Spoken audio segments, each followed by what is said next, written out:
Hi, welcome to my channel. Have you ever wondered if the horror genre, scary movies and shows could actually have a positive impact on you? Well, today we're going to talk about it while I tell you some of my favorite scary movies and thrillers.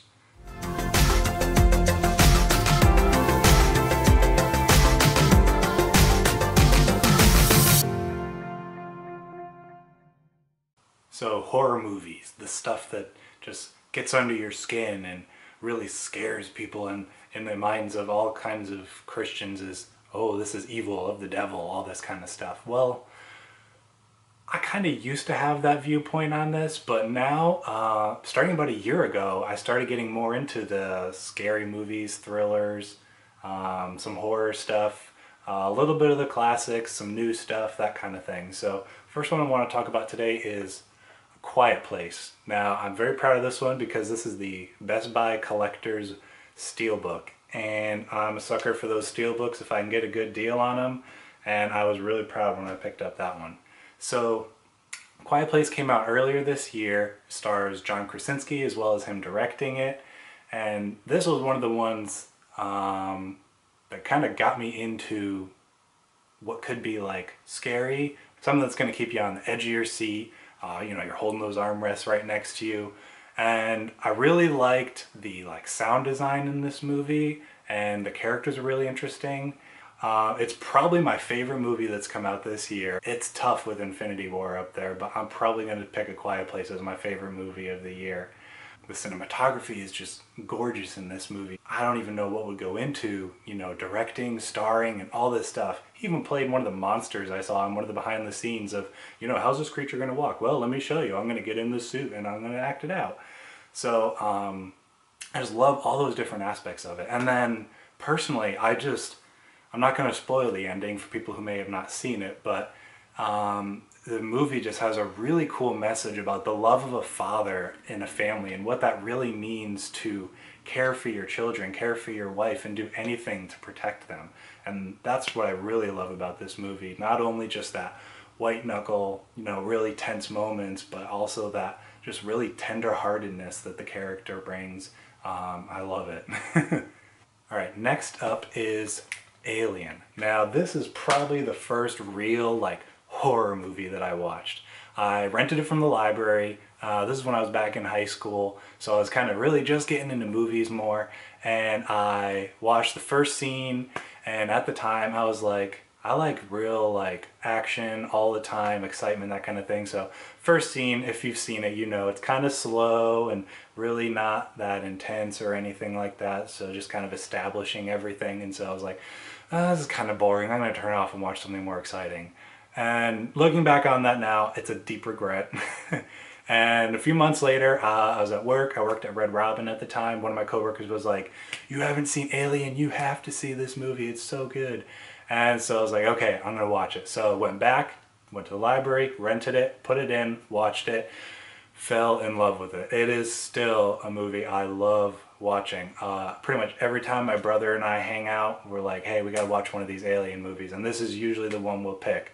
So ever since then, I've been a huge Alien fan. I've seen the first two. I won't watch 3 and 4 because I hear they're not as good, and I don't want to ruin the perfect perception I have of the first two. I did enjoy Alien Covenant.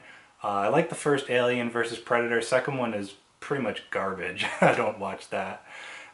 So I love this movie because all throughout these people are just put in these impossibly terrifying situations with this creature that's just the ultimate killing machine. They know nothing about it, and they just have to face these fears, confront them, figure out what's the best thing to do, how are we going to take this thing out.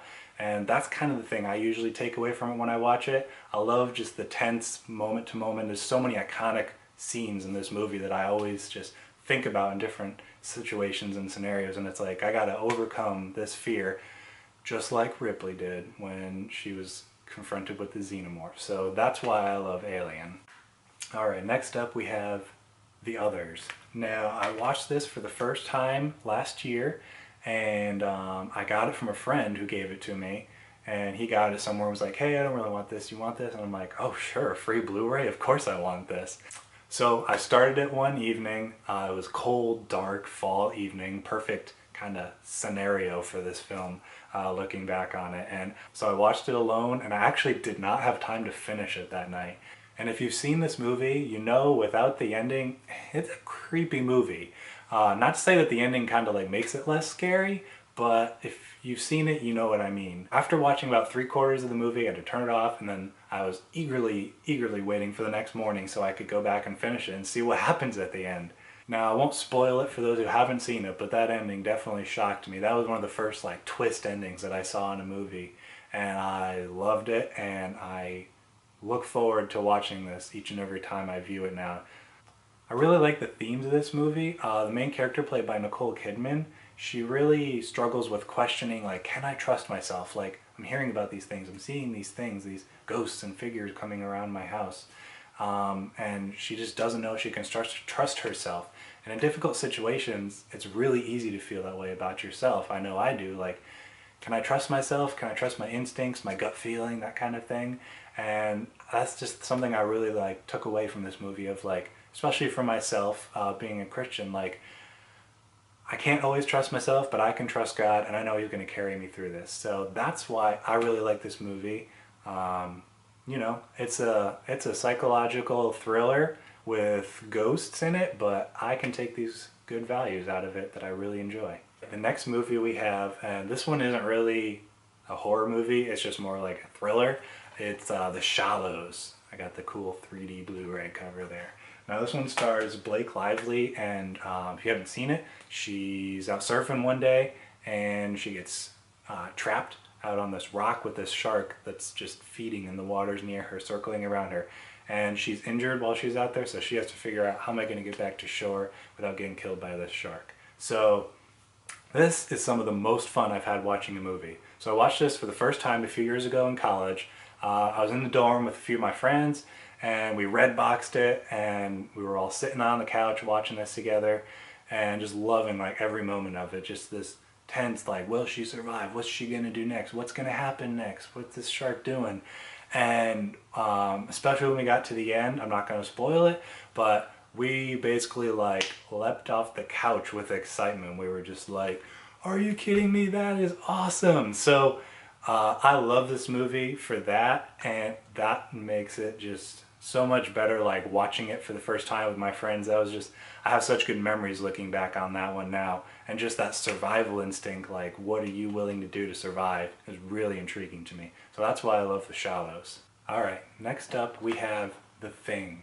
Now this is the 2011 version. I actually haven't had a chance to see the original yet. I want to, because I've heard it's a masterpiece.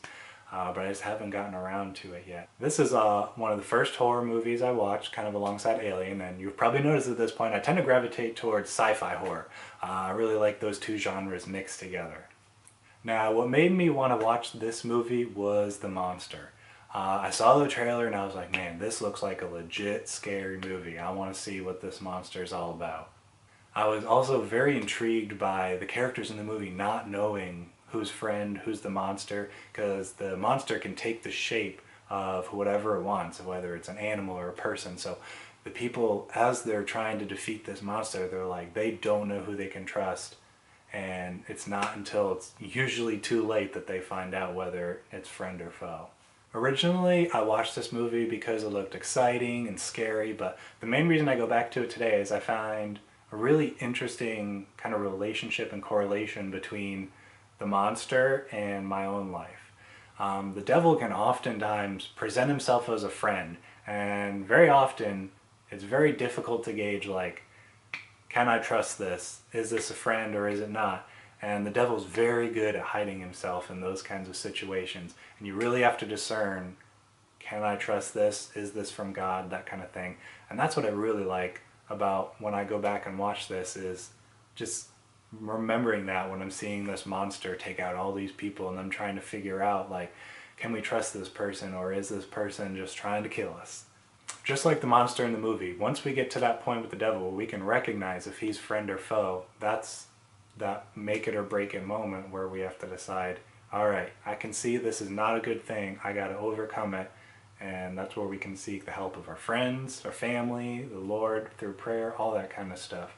And Believe it or not, that's what I get out of this scary monster movie that takes place in the middle of nowhere, winter isolation. Alright, next we have 10 Cloverfield Lane. Now, there's lots of people who love this movie, but I think it's also underrated. I think it's partially because when people went into it, now this is a sequel after the 2008 Cloverfield, and I think people kind of expected a similar follow-up, and we were met with something totally different. This is like almost nothing like the original that came out a few years before. Instead of a big monster wrecking the city and knocking down buildings and all this stuff, we have a different kind of monster. We're locked in a bunker with these three people, a woman and two men, and this one guy claims to have saved these people from this apocalypse that has happened, and he's keeping them here to keep them safe and protected. And they don't know how they got there, so they don't know if they can trust this guy. And I really like this movie for similar reasons to why I like The Thing, of these people don't know if they can trust him. They're face to face with him, but they're just not sure. You're trying to figure out, along with the other characters, can I trust this guy even as a viewer? Like, is he good? Or is he just kidnapping these people and he has other plans for him? Now, John Goodman plays this guy, and in my opinion, it's probably the best role of his career. Character's name is Howard, and he's just this big guy. He's got this beard, and he's just got this presence with him. Every time he's on screen, you just gravitate right towards him. The main thing I take away from this movie is, just like the tagline says, monsters come in many forms, and the same is true in life. Just like the one I was talking about in The Thing, and Howard in this movie, and in my own life, the devil. You just never know, because evil can be difficult to recognize. Even just like in myself, I've been saved the majority of my life, and it can be difficult to recognize when you see that evil. Just like the main character, the girl, Michelle, in the movie. You have to keep your guard up. You got to pay attention and really focus to really discern what's good, what's bad, that kind of thing. So that's why I love 10 Cloverfield Lane. Now I just want to go over a few other movies real quick. Another one that I really enjoy, it's actually a Netflix movie, so I don't own it, can't show you the copy, is called Hush. My brother-in-law recommended this to me a few weeks ago, and I watched it. It's about this woman who's a deaf and mute author, and she lives in the woods in her home, and one night this one guy shows up and is trying to get into her house and kill her. And it's a pretty straightforward thriller, and it's just really well done. The thing I took away from this movie is the main character, Maddie. She is just trapped in her house. She's got this guy locked out, and life can feel that way too a lot of times. You're just trapped in this one situation, and you do not know what you're going to do. And it's in those moments where you really have to rely on God and just trust Him, like, okay, God, I do not know what I'm going to do in this situation, but I trust that you have a plan for it. So that's why I love the movie Hush. You should definitely check it out if you got Netflix. Alright, and then also real quick, Split. That's another one I love. I cannot wait for Glass to come out in the beginning of next year. It comes out in January, but it is one of my most hyped movies for next year. I can't wait to see what Shyamalan does. Also by Shyamalan, I really like The Sixth Sense, and another kind of underrated one that people didn't like at first from what I've heard, but over the years has gotten better reception, is The Village. It's not like a super scary movie, it's a bit more of like a romance drama with some thriller elements thrown in there, but I actually really enjoyed it. The soundtrack is one of my favorite soundtracks. I watched the movie for the first time a few weeks ago, and probably listen to the soundtrack almost every single day consistently still. It is beautiful. James Newton Howard, just the way they use violins and all these classical instruments, and the blend between just the beautiful romantic moments as well as the thrillery moments, just it's blended gorgeously, and I love that soundtrack for it. And lastly, my second favorite show of all time is Stranger Things. I can't wait for season 2 to come out in Blu-ray so I can have it, because they got this cool VHS looking packaging, and I am super pumped for season 3 to come to Netflix next year. It's just the coolest show ever. It's perfectly blended with nostalgia, suspense, fun, excitement. The kids the banter and camaraderie that they have is just so much fun to watch, and it's such an interesting and, in my opinion, really unique story. I love Stranger Things. I can't wait for season 3. I love what the Duffer Brothers are doing with that. So, as you can see, in my opinion, the horror genre, thrillers, scary movies, they're not these like demonic things that we should stay away from, especially as Christians. I think it's a huge opportunity that we can go in and really take something away, just like in other movies. There's a lot to offer in movies. There's such a art form to them, especially in the horror genre. It's very unique among Hollywood and filmmaking. And I really am just enjoying as I kind of get more immersed in this genre and all that kind of stuff. Thank you so much for watching. I really appreciate you sticking around for the whole video. I'm really excited to get this channel off the ground, kind of see where it goes, see what the future has in store. I love watching movies and I love my faith, and the opportunity to be able to mix the two together. So if you enjoyed the video, definitely drop a like or a subscribe down below, and leave a comment with some of your favorite thrillers, horrors, anything that's kind of in that genre. I'd love to hear what you guys like. So I look forward to hearing from you down below, and I will see you next time.